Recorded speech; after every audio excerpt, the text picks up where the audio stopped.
Pada kesempatan ini kita akan membahas bagaimana cara melakukan bubble contrast test, dan video ini adalah sambungan dari video sebelumnya yang membahas mengenai indikasi bubble contrast test.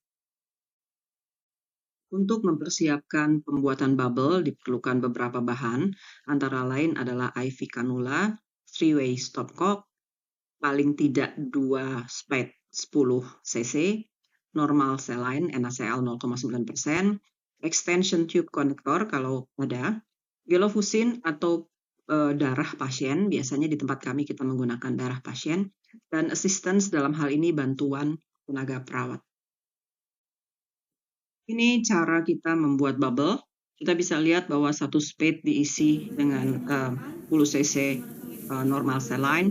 Kemudian yang spade satu lagi kita isi beberapa cc setengah sampai 1 cc darah pasien. Atau bisa juga dicampur dengan gelofusin, tapi di tempat kami biasa melakukannya dengan darah pasien. Dan kami tidak secara khusus menambahkan udara, melainkan kami hanya menggunakan udara kecil-kecil yang ada di sekitar spade sini.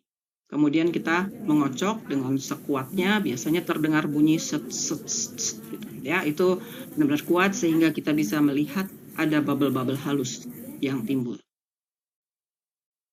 Jangan lupa dipersiapkan akses vena. Biasanya kita menggunakan akses vena di ekstremitas atas yang cukup proksimal, misalnya di vena cubiti atau vena brachialis, agar pada waktu kita memflush atau menginjek bubble lancar dan bubble ini dekat dengan jantung sehingga lebih cepat sampai ke jantung. Tes dulu bagaimana akses venanya karena harus bagus. Kemudian kita menyambungkan bubble yang tadi sudah dikocok dan sudah jadi ke IV cannula tersebut.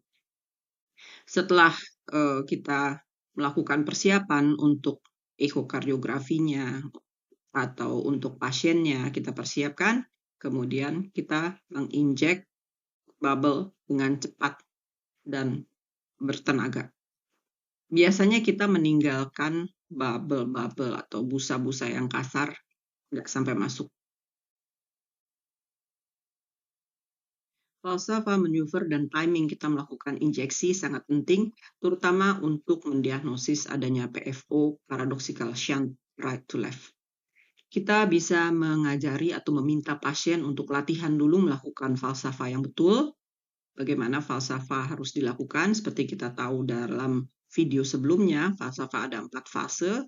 Fase 1 berupa inisial, fase kedua merupakan strain, di mana pasien akan menahan pada kondisi mengedan selama paling tidak 10 detik atau sekuat pasien. Kemudian fase ketiga adalah fase release. Ini adalah fase yang paling penting, fase release, pasien melepas apa yang tadi sudah ditahan. Nah, pasien harus dilatih. Sebagai operator, kita juga harus berlatih untuk menyesuaikan, untuk mendapatkan gambar yang terbaik dari ekokardiografi. Karena perlu diingat, pada waktu pasien melakukan tarik napas atau fase 1 bersiap-siap untuk melakukan fase strain, kadang echo window akan jelek kalau pasien mengambil napas terlalu dalam. Nah, untuk itu kita mesti sama-sama menyesuaikan bagaimana pasien itu mengambil nafas dan bagaimana kita meletakkan perutnya. Kemudian pada saat fase kedua atau fase strain, setelah kira-kira beberapa detik, kita menginjek bubble, dan setelah bubble masuk sedikit ke RA, kita meminta pasien untuk melepas atau rilis. Dari bagaimana gerakan interatrial septum itu akan bisa menjadi clue apakah falsafahnya adekuat atau tidak. Jadi falsafah yang adekuat adalah bila kita melihat ada gerakan, ini TEE ya, ini LA, ini RA, ini IAS. Pada waktu pasien mengedan, ini lihat IAS-nya dia akan agak sedikit cembung ke RA. Tapi setelah fase rilis, IAS-nya akan mencembung ke LA.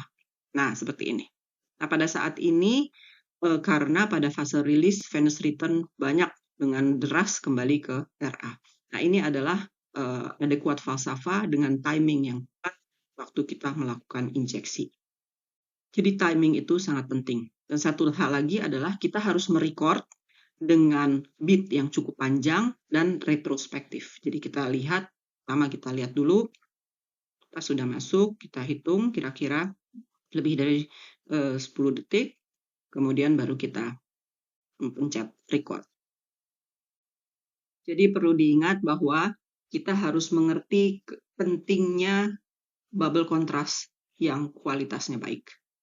Dan kita harus berlatih bagaimana caranya membuat bubble contrast atau agitated saline contrast yang kualitasnya bagus. Kemudian kita harus memahami bagaimana falsafah maneuver dan mengajari pasien falsafah maneuver yang adekuat, dan timing pada saat kita melakukan injeksi bubble pada saat falsafah maneuver itu merupakan suatu hal yang penting untuk menjamin bahwa kita melakukan tes yang reliable untuk mendeteksi PFO. Semoga bermanfaat dan happy scanning.